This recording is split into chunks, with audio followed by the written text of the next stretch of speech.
David Olle here with Simon Jamieson.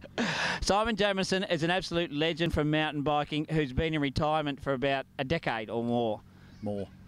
I think, and you kind of dropped out when you got into age group like capacity, and you didn't really want to race in the age group, did you? No, I refused to race veteran, Dave.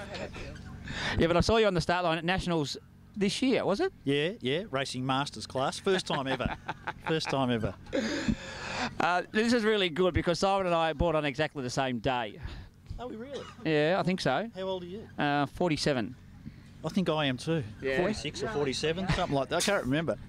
Something like that. Makes a really boring television if we keep going along this line. But Simon, you were right in mountain biking right at the start, and I remember you used to talk about back in the days where you could get the magazines from overseas, but you couldn't get the gear, and they had all these fantastic things like thumb shifters and that sort of stuff. Oh yeah, we used to get mountain bike action, and we'd be about 6 months behind. It's yeah, it was pretty exciting. They had things, convert your bike to 6-speed, all that sort of stuff. It was pretty good. And did you start importing gear in those early days? Like it was what? When did you first start? When did you get your first mountain bike? Oh, my brother had a shop. Mick had a shop in Glen Waverley, and a local company, Greycross, imported a cheap mountain bike, and we used to trick them up and turn them into something good, mostly using parts from touring bikes, like the triple cranksets and better hubs and all that sort of stuff. We do things like put toe clips and straps on them, which, I wanted to do that. My brother said, "Are you crazy? You'll kill yourself." That was all right.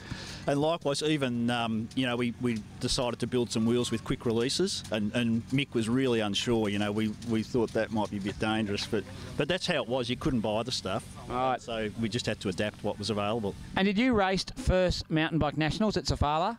No, Mick did. I didn't. But I did the first race in Victoria, which was the Fat Tyre Classic, held out in Kinglake, and a guy called Kim Banks organised that.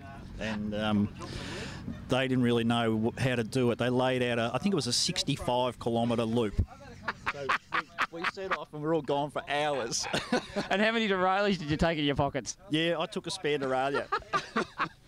Truly, in Sofala, the guy who won had 2 spare derailleurs, I think it was, because everyone used to destroy them. They just break they just bust, so you just had to carry. I remember there was a guy in that race with a pack rack with a metal ammunition box full of spare parts and tools.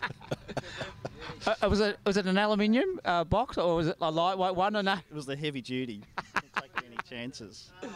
Simon was right there at the start of it all. It was funny. It's just incredible now, isn't it? Looking at what you can buy and the gear and everything, and what value you get these days. Do you remember the cost of the first mountain bike?